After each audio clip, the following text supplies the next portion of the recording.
semua, bagaimana kabar kalian hari ini? Semoga selalu dalam keadaan sehat ya dan tetap semangat untuk belajar. Kembali lagi bersama Bu Tride dalam mata pelajaran Ilmu Pengetahuan Alam. Oke adik-adik, di video kali ini kita kembali membahas mengenai soal ujian sekolah untuk mata pelajaran IPA di kelas 6 SD ataupun MI, yaitu bagian kedua. Baiklah adik-adik, sebelum kita lanjut ke pembahasannya, pastikan kalian sudah klik tombol subscribe dan juga nyalakan lonceng notifikasinya ya, agar kalian selalu mendapatkan informasi terbaru mengenai pembelajaran dari channel ini. Baiklah adik-adik, kita langsung saja ke soal yang pertama. Oke, di sini sudah disediakan beberapa soal ujian sekolah dan juga pembahasannya.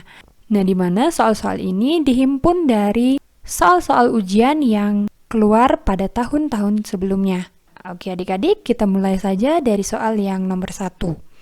Perhatikan gambar berikut. Fungsi bagian rangka seperti gambar tersebut adalah melindungi organ titik-titik. Oke, kalian perhatikan ini adalah gambar dari tulang rusuk. Nah, tulang rusuk ini berfungsi untuk melindungi jantung adik-adik.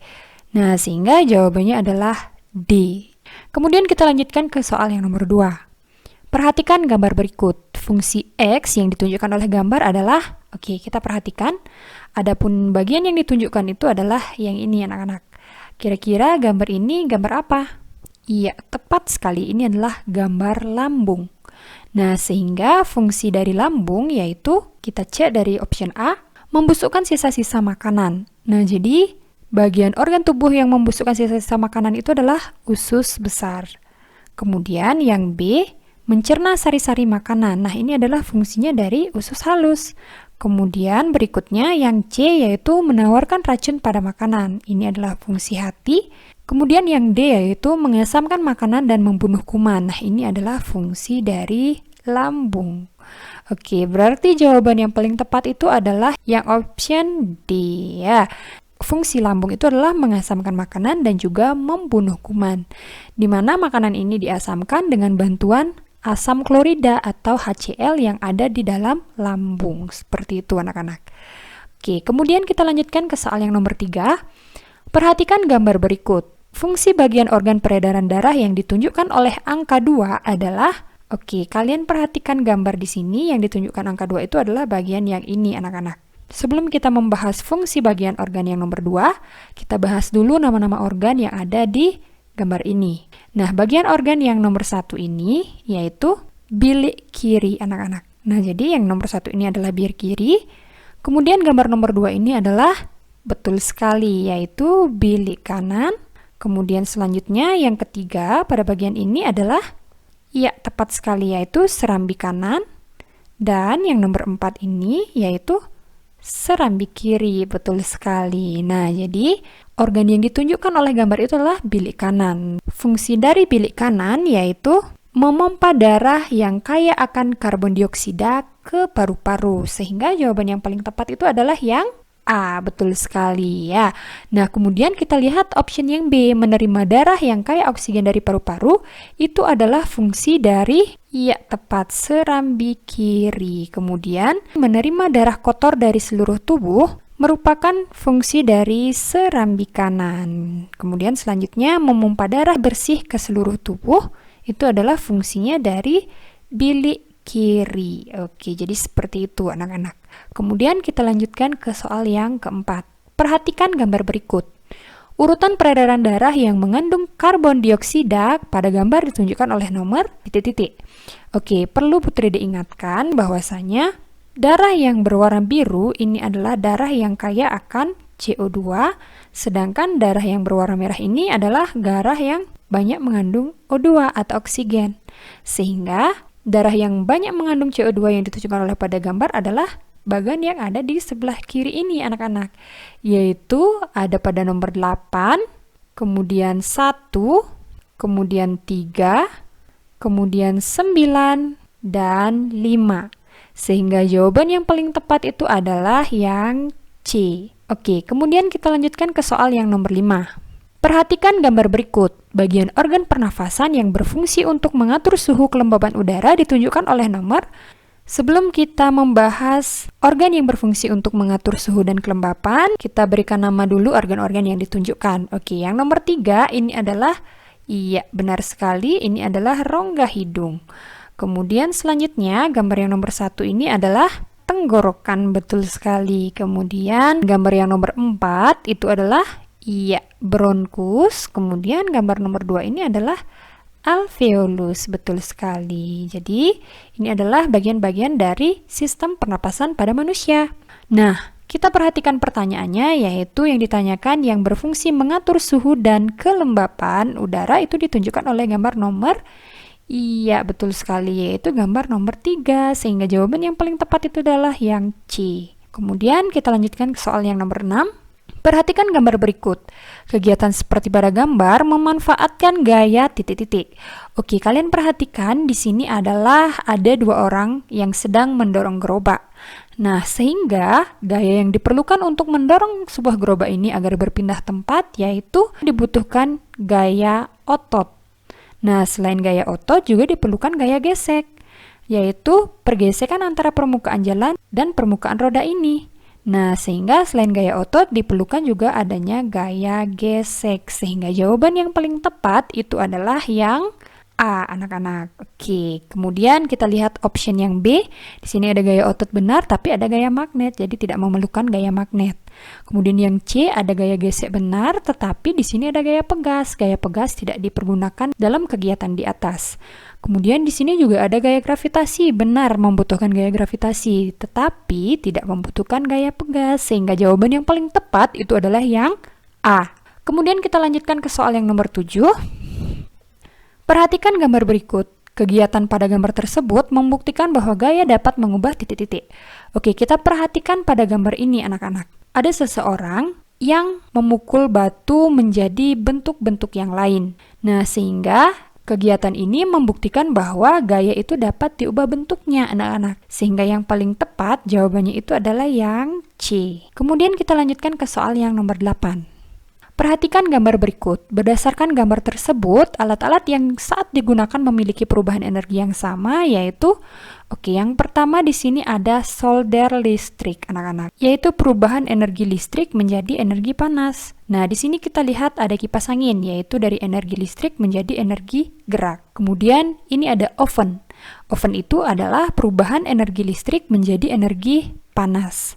Kemudian di sini ada senter, yaitu perubahan dari energi kimia menjadi energi cahaya. Nah, energi kimianya itu adalah baterai. Oke, berdasarkan gambar tersebut, alat-alat yang saat digunakan memiliki perubahan energi yang sama, yaitu adalah gambar nomor 1 dan juga nomor 3. Nah, sehingga jawaban yang paling tepat itu adalah yang B. 1 dan 3. Oke, kita lanjutkan ke soal yang nomor 9. Gambar berikut yang menunjukkan kegiatan yang memanfaatkan energi alternatif. Nah, energi alternatif itu adalah energi yang tersedia di alam yang bisa kita gunakan untuk menggantikan bahan bakar atau energi yang lainnya. Oke, jadi yang termasuk energi alternatif di sini yaitu yang mana? Iya, yang paling tepat adalah yang A, yaitu petani garam memanfaatkan sinar matahari dalam proses pembuatan garam. Betul sekali. Kalau yang B itu mengisi bahan bakar, ini bukan merupakan energi alternatif. Gas LPG juga bukan merupakan energi alternatif, dan juga bahan bakar dari kompor tanah ini juga bukan merupakan energi alternatif. Maka jawaban yang paling tepat itu adalah yang A. Kemudian kita lanjutkan ke soal yang 10. Benda-benda berikut yang termasuk isolator panas adalah, oke, yang dimaksud dengan isolator panas adalah benda-benda yang sulit menghantarkan panas. Oke, kita cek option satu persatu mulai dari yang A. Ada perak, tembaga, dan aluminium. Ini adalah semua benda yang mampu menghantarkan panas dengan baik. Kemudian yang B ada aluminium. Aluminium merupakan benda yang mampu menghantarkan panas. Kemudian kayu dan karet itu termasuk benda yang sulit menghantarkan panas. Nah, karena ada aluminium, berarti jawabannya yang B itu salah. Kemudian yang C itu ada kain, plastik, dan kayu. Nah, jadi kain, plastik, dan kayu ini merupakan benda-benda yang sulit menghantarkan panas atau disebut dengan isolator panas. Berarti ini adalah kemungkinan jawaban yang benar. Kita cek option yang D, ada karet, perak, dan besi. Oke, di sini ada perak dan besi merupakan benda konduktor atau benda yang mudah mengantarkan panas. Maka, jawaban yang paling tepat mengenai benda isolator atau benda yang sulit mengantarkan panas adalah yang C. Oke, kita lanjutkan ke soal yang nomor 11. Contoh perpindahan panas secara konveksi adalah, konveksi ini adalah nama lainnya aliran. Oke, jadi contohnya itu adalah terjadinya angin laut dan angin darat. Ini merupakan kemungkinan jawaban yang benar. Kemudian yang B, panas matahari sampai ke bumi. Oke, ini adalah perpindahan panas secara radiasi atau pancaran. Kemudian yang C, sutil terasa panas saat menggoreng ikan. Nah, ini adalah perpindahan panas secara konduksi atau hantaran. Kemudian tubuh terasa hangat saat dekat api unggun. Nah, ini juga merupakan contoh peristiwa perpindahan panas secara radiasi. Nah, maka jawaban yang paling tepat yang merupakan perpindahan panas secara konveksi itu adalah yang A. Betul sekali. Oke, kemudian kita lanjutkan ke soal yang nomor 12. Benda berikut yang dapat meredam bunyi untuk mencegah terjadinya gaung adalah, oke, di sini ada kata meredam. Meredam itu sama artinya dengan mengurangi bunyi. Adapun benda yang dapat meredam bunyi yaitu gabus, busa, dan kain, anak-anak. Nah, sehingga jawaban yang paling tepat itu adalah yang C. Kemudian kita lanjutkan ke soal yang nomor 13. Nah, ini adalah materi bunyi, anak-anak. Contoh alat musik yang dibunyikan dengan cara dipukul adalah, kita cermati setiap optionnya. Yang A ada biola dan rebab. Nah, adapun cara memainkan biola ini adalah digesek, anak-anak. Sedangkan rebab itu juga dibunyikan dengan cara digesek. Berarti yang A salah. Kemudian yang B, kecapi dan gitar. Nah, kecapi ini dimainkan dengan cara dipetik. Begitu juga dengan gitar dimainkan dengan cara dipetik. Berarti jawabannya yang B salah. Kemudian yang option C ada drum. Nah, drum itu dimainkan dengan cara dipukul dan kendang juga dimainkan dengan cara dipukul. Kemungkinan jawaban benar. Kemudian yang D, trompet dan suling. Nah, trompet dan suling ini dimainkan dengan cara ditiup. Maka, sesuai dengan pertanyaannya, yaitu alat musik yang digunakan secara dipukul, yaitu adalah drum dan kendang. Sehingga jawaban yang paling tepat itu adalah yang C. Kemudian kita lanjutkan ke soal yang nomor 14. Uang koin tampak lebih besar ketika dilihat menggunakan lup. Oke, jadi lup itu adalah alat membesar yang berwarna bening, anak-anak. Nah, peristiwa ini menunjukkan cahaya dapat titik-titik. Oke, kita lihat di sini ada lup. Seperti yang Putri disampaikan tadi, bahwa lup ini merupakan kaca pembesar yang berwarna bening, yang bisa digunakan untuk melihat agar tampak lebih besar. Nah, peristiwa ini menunjukkan bahwa cahaya dapat yang pertama pastinya dapat menembus benda bening, anak-anak, karena lup itu berwarna bening. Kemudian, kenapa koin seolah-olah tampak terlihat lebih besar? Karena pada peristiwa tersebut terdapat pembiasan cahaya atau pembelokan cahaya. Nah, sehingga jawaban yang paling benar itu adalah yang option D, yaitu menembus benda bening dan dapat dibiaskan. Nah, jika cahaya dapat diuraikan, itu contohnya ketika muncul pelangi setelah hujan yang diuraikan oleh sinar matahari, kemudian dipantulkan itu ketika kita mengarahkan senter ke cermin, dan merambat lurus itu contohnya ketika panas matahari menyinari bumi, anak-anak. Jadi seperti itu. Kemudian kita lanjutkan ke soal yang nomor 15. Benda-benda berikut yang termasuk konduktor listrik adalah, nah, konduktor listrik itu artinya benda-benda yang dapat menghantarkan listrik dengan baik. Oke, adapun benda-benda yang termasuk konduktor listrik itu yang pertama, kita cermati option A, besi dan plastik. Nah, besi ini benar, anak-anak, tetapi di sini ada plastik. Salah, berarti option A salah. Kemudian yang B ada kaca dan timah. Nah, timah itu benar, tetapi di sini ada kaca, sehingga jawaban yang option B itu salah. Kemudian yang C ada kayu dan karet. Nah, jadi kayu dan karet ini merupakan isolator listrik atau benda yang sulit menghantarkan listrik. Berarti jawaban yang C salah. Kemudian yang D ada tembaga dan aluminium. Nah, jadi tembaga dan aluminium ini merupakan benda yang sama-sama mampu menghantarkan arus listrik. Nah, sehingga jawaban yang paling tepat yang termasuk konduktor listrik itu adalah yang D. Kemudian kita lanjutkan ke soal yang nomor 16. Oke, ini mengenai rangkaian listrik. Perhatikan gambar berikut. Jika lampu 1, 2, dan 3 menyala, sedangkan lampu 4 dan 5 padam, maka kondisi saklar adalah, oke, kita perhatikan S1 ini adalah saklar 1, kemudian angka ini adalah, ini lampu 1, lampu 2, lampu 3, lampu 4, dan lampu 5. Nah, kita perhatikan. Yang menyala itu adalah lampu 1, 2, dan 3, maka yang menyala adalah lampu 1, 2, dan 3. Sedangkan lampu 4 dan lampu 5 itu tidak menyala. Maka kondisi saklarnya adalah K. Jadi lampu 1, 2, dan 3 ini adalah saklarnya S1 dan S2. Maka karena lampunya menyala, itu artinya saklarnya tertutup. Nah, saklar tertutup itu terdapat aliran listrik anak-anak. Sehingga apabila saklar yang ditutup itu, maka nantinya akan menyebabkan lampu-lampunya menyala. Sedangkan lampu 4 dan 5 itu saklarnya adalah S3 anak-anak. Nah, jadi lampu 4 dan 5 ini padam, maka S3-nya itu terbuka anak-anak. Nah, jadi S3 terbuka, kemudian S2 ditutup, dan S1-nya ditutup. Maka jawaban yang paling tepat itu adalah option C. Jadi saklar S1 dan S2 ditutup, maka lampu 1, 2, 3 menyala, sedangkan saklar 3 dibuka, maka lampu 4 dan 5 padam. Jadi butuh diingatkan, apabila saklar ditutup, ada aliran listrik, maka lampunya menyala. Sedangkan saklar dibuka, tidak ada aliran listrik, sehingga menyebabkan lampunya padam. Seperti itu. Kemudian kita lanjutkan ke soal nomor 17. Perhatikan gambar berikut. Cara membuat magnet seperti pada gambar disebut titik-titik. Oke, kita perhatikan gambar ini anak-anak. Ada 2 buah baterai, kemudian ada serabut tembaga, dan juga ada besi. Nah, dari percobaan ini mampu menarik benda-benda yang merupakan logam. Contohnya di sini adalah paku-paku kecil. Nah, cara pembuatan magnet seperti ini adalah dengan cara mengaliri arus listrik atau elektromagnetik. Nah, jawaban yang paling tepat itu adalah yang D. Nah, jadi seperti itu. Kemudian kita lanjutkan ke soal nomor 18. Perhatikan ciri-ciri planet berikut. Ciri-ciri planet Mars ditunjukkan oleh nomor. Oke, yang pertama kita bahas dikenal sebagai planet merah. Betul sekali, planet Mars disebut dengan planet merah. Kemudian jarak dengan matahari yaitu 226 juta kilometer, benar. Kemudian memiliki satelit alam yaitu Deimos dan Phobos, benar. Kemudian memiliki cincin. Nah, planet Mars itu tidak memiliki cincin anak-anak. Adapun planet yang memiliki cincin itu adalah planet Saturnus. Kemudian berwarna biru. Nah, jadi bukan berwarna biru. Yang berwarna biru itu adalah planet Neptunus. Nah, ciri-ciri planet Mars ditunjukkan oleh nomor 1, 2, dan 3. Jadi jawaban yang paling tepat itu adalah yang A. Kemudian kita lanjutkan ke soal yang nomor 19.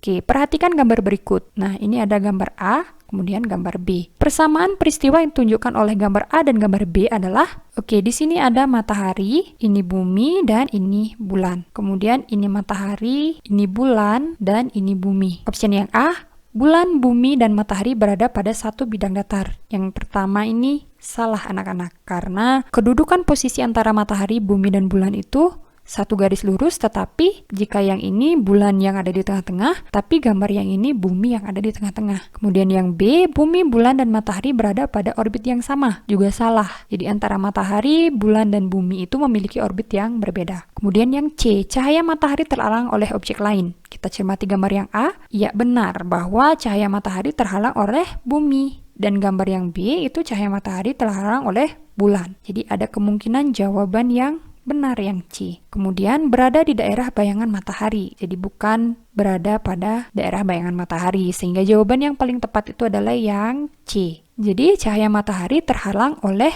objek lain. Itulah persamaan pada gambar A dan gambar B. Kemudian soal yang terakhir yaitu mengenai siklus air. Perhatikan gambar berikut. Tahapan daur air secara berturut-turut pada nomor 3, 4, dan 5 sesuai gambar tersebut adalah, ini adalah nomor 3, kemudian ini nomor 4, dan ini nomor 5. Nah, tahapan daur air secara berturut-turut yaitu yang nomor 3 ini adalah tahapan kondensasi atau pembentukan awan, anak-anak. Kemudian yang tahap keempat ini adalah tahapan presipitasi atau nama lainnya itu adalah turunnya rintik-rintik dari awan yang sudah memberat. Kemudian yang kelima ini adalah tahapan infiltrasi atau penyerapan oleh lapisan tanah. Penyerapan sebagian air oleh lapisan tanah. Nah, sehingga jawabannya itu adalah kondensasi, presipitasi, dan infiltrasi.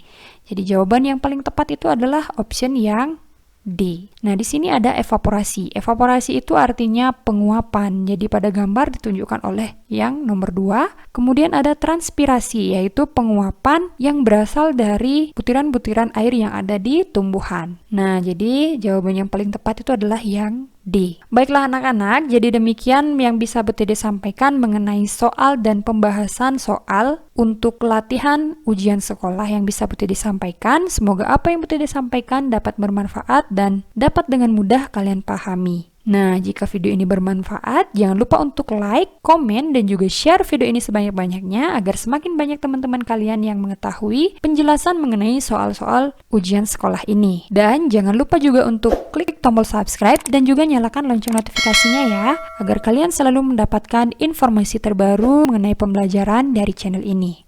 Baiklah anak-anak, akhir kata Bu Tede ucapkan terima kasih dan sampai jumpa pada video selanjutnya.